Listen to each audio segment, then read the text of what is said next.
అధికార బలం వల్ల, అది ఆయుధాల బలం వల్ల, అధికారం వల్ల, మార్కెటింగ్ వల్ల, ఈ 3 విధాల వల్లనే ఇది 1400 సంవత్సరాల నుంచి నిలబడుతుంది. ఇలాంటి చాలా విషయాలు అందులో ఉన్నాయి. నేను అందులోకి వెళ్ళకుండా ఈ అధ్యాయాన్ని ముందుగా మీరు చదివి వినిపించిన తర్వాత మనం దాన్ని ప్రారంభించడానికి ప్రయత్నిద్దాం. ఒక్క నిమిషం ఉంటుంది. 7 వచనాలే ఉంటాయి అందులో. చాలా మంది విశ్వాసులు ఎవరైతే ఉన్నారో వాళ్ళు ఈ ముందు బిస్మిల్లాహిర్ రహమానిర్ రహీంతో ప్రారంభిస్తూ ఉంటారు. నేను విశ్వాసిని కాదు కాబట్టి నాకు ఏమాత్రం ఈ గ్రంథం మీద, దీని వచనాల మీద ఏమాత్రం విశ్వాసం లేదు కాబట్టి నేను దాన్ని చదివే అవసరం నాకు లేదు అని నేను భావిస్తున్నాను. అల్హమ్దులిల్లాహి రబ్బిల్ ఆలమీన్ అర్రహ్మానిర్ రహీం మాలికి యౌమిద్దీన్ ఇయ్యాక నఅబుదు వ ఇయ్యాక నస్తഈన్ ఇహ్దినస్ సిరాతల్ ముస్తఖీమ సిరాతల్ లజీన అన్అమ్త అలైహిం గైరిల్ మగ్జూబి అలైహిం వలస్సాలీన్.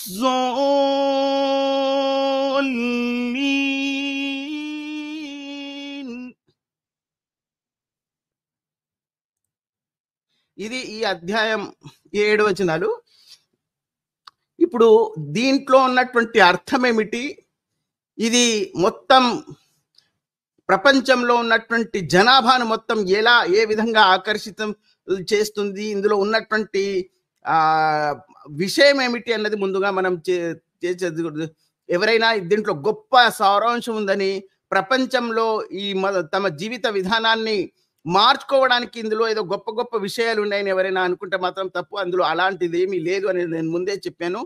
మొట్టమొదటి వచనం చూడండి, బిస్మిల్లాహిర్ రహమానిర్ రహీం. ఇది ప్రతి అధ్యాయానికి ముందుగా ఉంటుంది. ఒకే ఒక అధ్యాయానికి మాత్రమే ఇది ఉండదు. అది సూరే తౌబాల, ఎందుకంటే ఆ అధ్యాయానికి మాత్రమే ఇది ఉండదు. మిగతా అన్ని అధ్యాయాలకు ఇది ఉంటుంది. ఇది మీరందరికీ తెలుసు దాని అర్థం, అనంత కరుణామడి. ఈ తోక పెట్టుకునే ఈ 1400 సంవత్సరాల నుంచి దీన్ని ముందుకు తోస్తున్నది ఈ అనంత కరుణామయుడు, అపార కరుణా ప్రదాత అన్న పేరుతోనే ప్రపంచం మొత్తం మీద వీళ్ళు దీని యొక్క డంకా బజాయిస్తున్నారని చెప్పడంలో ఏమాత్రం సందేహం లేదు. అలాగే వీళ్ళు ప్రచారం చేసుకుంటున్నారు. ఎందుకంటే లోపలికి వెళ్తే అందులో ఏమాత్రం కరుణ ఇప్పటి వరకు ఈ ప్రపంచం 1400 సంవత్సరాల నుంచి ఈ ప్రపంచంలో ఈ అల్లాహు ఎవరి మీద కరుణ చూపించలేదు, ఎవరి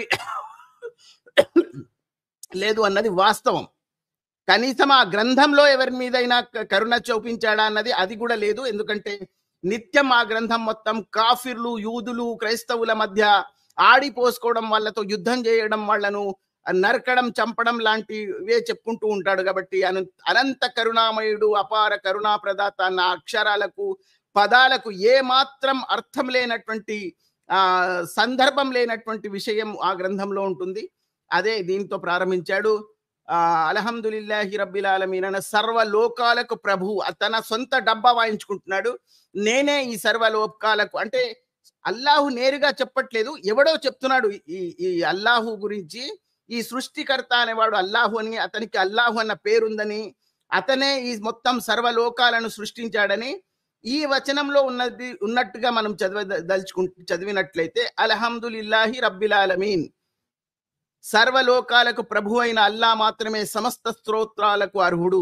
అంటే వీడు నిజం చెప్పాలంటే ఇది కూడా తప్పుగానే అనువాదం చేశాడని చెప్పవచ్చు. ఎందుకంటే సొంత డబ్బా వాయించుకోవడం అల్లాహుకు అలవాటే.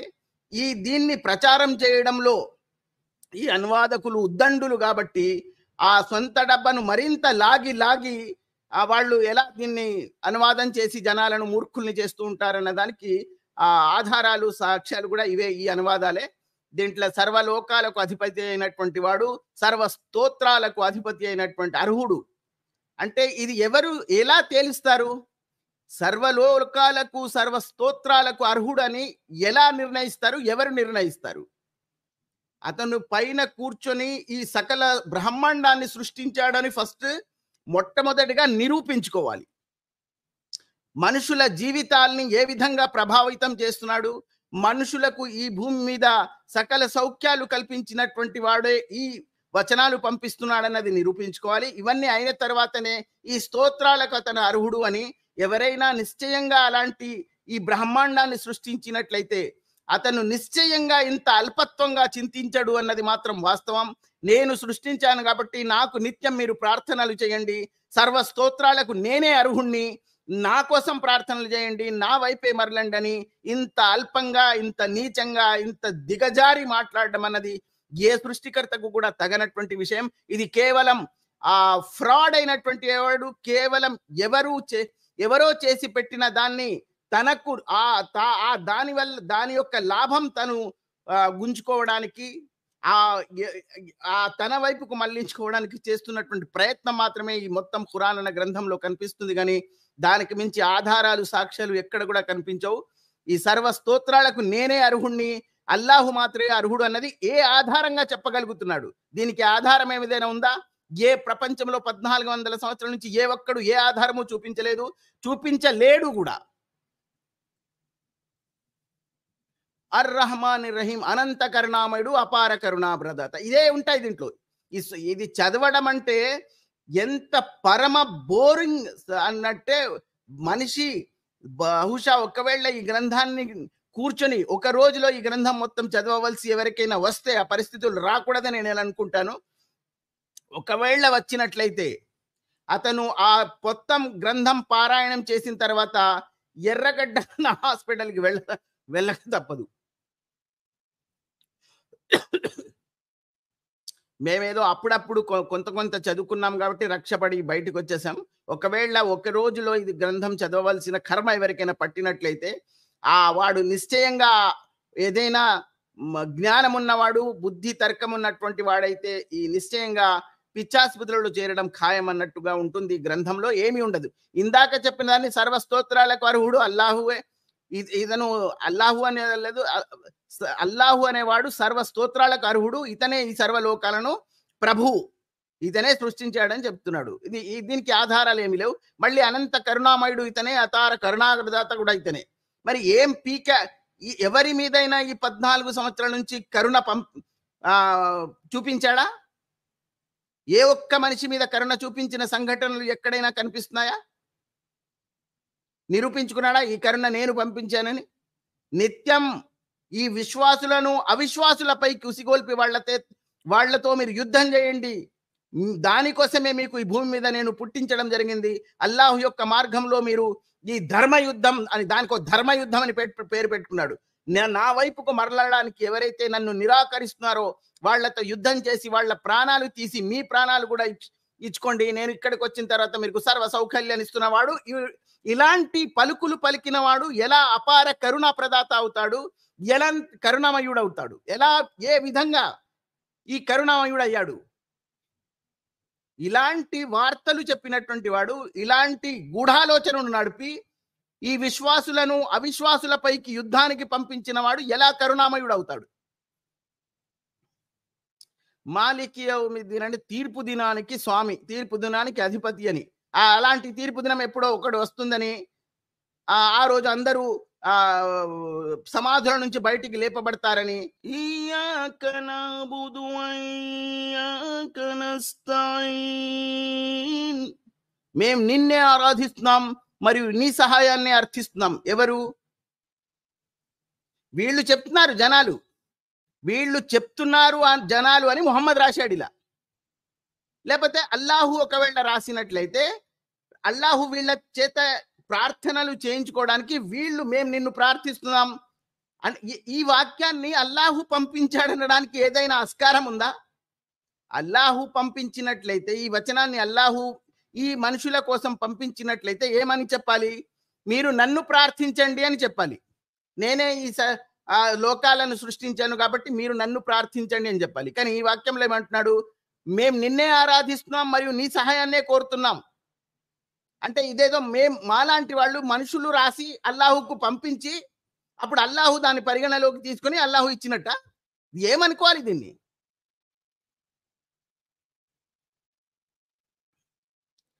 అహ్దినస్ సిరాతల్ ముస్తకీమ్, మాకు రుజు మార్గం వైపుకు మార్గదర్శకత్వం చెయ్యి. ఇక్కడ మళ్ళీ వీళ్ళు వేడుకుంటున్నాడు. అక్కడేమో వీళ్ళే చెప్పారు మేము నిన్నే ప్రార్థిస్తున్నామని. కానీ అది ఆ వాక్యాన్ని అల్లాహు పంపించాడు పైనుంచి. అంటే వీళ్లకు ట్యూషన్ చెప్తున్నాడు అల్లాహు. మీరు నా కోసం ప్రార్థన చేయాలంటే మీరు ఎలా వాక్య నిర్మాణం చేయాలి. ఎక్కడైనా ఇది ఇంత అసంబద్ధమైనటువంటి ఈ పదాల యొక్క సమాహారం ఎలా ఉందంటే ఎవ్వడు దీన్ని అర్థం చేసుకోలేడు.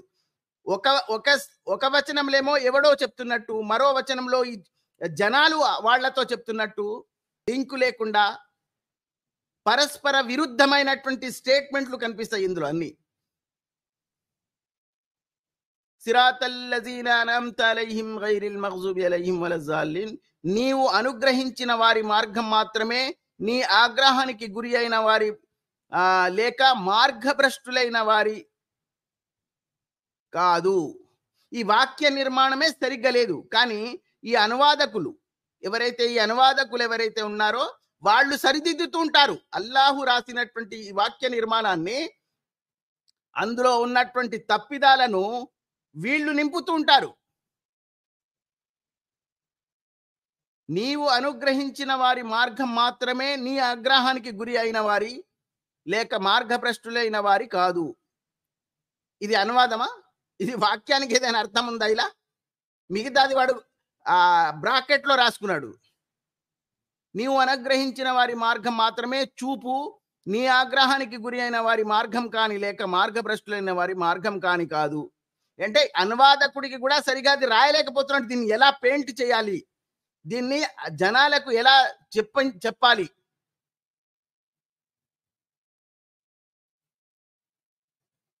కేవలం దానికి ఒక పద్య రూపకం కల్పించడానికి మాత్రమే మొహమ్మద్ రాసిన వాడు ప్రయత్నించాడు తప్పితే, దాంట్లో అసలు విషయాన్ని మర్చిపోయి, విషయానికి ఏమాత్రం ప్రాధాన్యత ఇవ్వకుండా ఒక కవితాత్మకత కల్పించడానికి మాత్రమే ప్రయత్నించాడు. ఆ సందర్భంలో ఇవి అసంబద్ధంగా ఈ వాక్య నిర్మాణం జరిగిపోయింది. సిరాతల్లజీన అనమ్త అలైహిం గైరిల్ మగ్జూబి అలైహిం వలజ్జాలిన్, మాకు సరియైన మార్గం చూపించు అని చెప్పాలి. నీ యొక్క ఆగ్రహానికి గురి ఎవరైనా సృష్టికర్త యొక్క ఆగ్రహానికి ఎలా గురి అవుతాడు? ఆగ్రహం, కోపం, తాపం అన్నది ఈ సృష్టికర్తకు తగినటువంటి పదాలేనా? లేకపోతే ఒక కనీసం కొంతమంది ఋషత్వం పొందినటువంటి కొంతమంది మనుషులే ఈ విషయాలకు, కోపతాపాలకు, ఆగ్రహాలకు అన్ని అతీతమై ఉంటారు. వాళ్ళు కేవలం కొన్ని సంవత్సరాలు ఏదో తపస్సు చేసో, వాళ్ళు సాధన చేసో ఇలాంటి విషయాలకు అతీతులుగా బ్రతుకుతూ ఉంటారు. మన జీవితంలో మనం చూస్తూ ఉంటాం. చాలా మంది మనుషులు వేషాధారణ, ఋషత్వం సంబంధించింది లేకపోయినా ఎంతో ఉన్నతమైనటువంటి వ్యక్తిత్వాన్ని సాధించిన వాళ్ళు ఈ కోపాలకు, తాపాలకు, ఈ ప్రశంసలకు, ప్రారబ్ధాలకు అతీతంగా బ్రతికే వాళ్ళు వందల మంది ఉన్నారు మన జీవితంలో, మన ప్రపంచంలో కనిపిస్తారు. కానీ ఈ సకల బ్రహ్మాండాన్ని సృష్టించాలని చెప్తున్నటువంటి ఈ అల్లాహు మాత్రం వీటికి అతీతుడు అవ్వలేకపోయాడు. ఖురాన్ నిండా ఇతనికి కోపం, ద్వేషం, మనుషుల మీద ఉన్నటువంటి ఆ విపరీతమైనటువంటి ద్వేషం, వాళ్ళను నరకండి, వాళ్ళ ఒకవైపు చెయ్యి ఒకవైపు కాలు నరకండి అనంత స్థాయికి వెళ్ళిపోయింది. ఒక సాధారణ మనిషే ఇలాంటి వాటికి అతీతంగా బ్రతకగలుగుతున్నప్పుడు ఈ సకల బ్రహ్మాండాన్ని సృష్టించాలని చెప్పుకుంటున్నవాడు అలా దీనికి అతీతుడు అవ్వలేడా?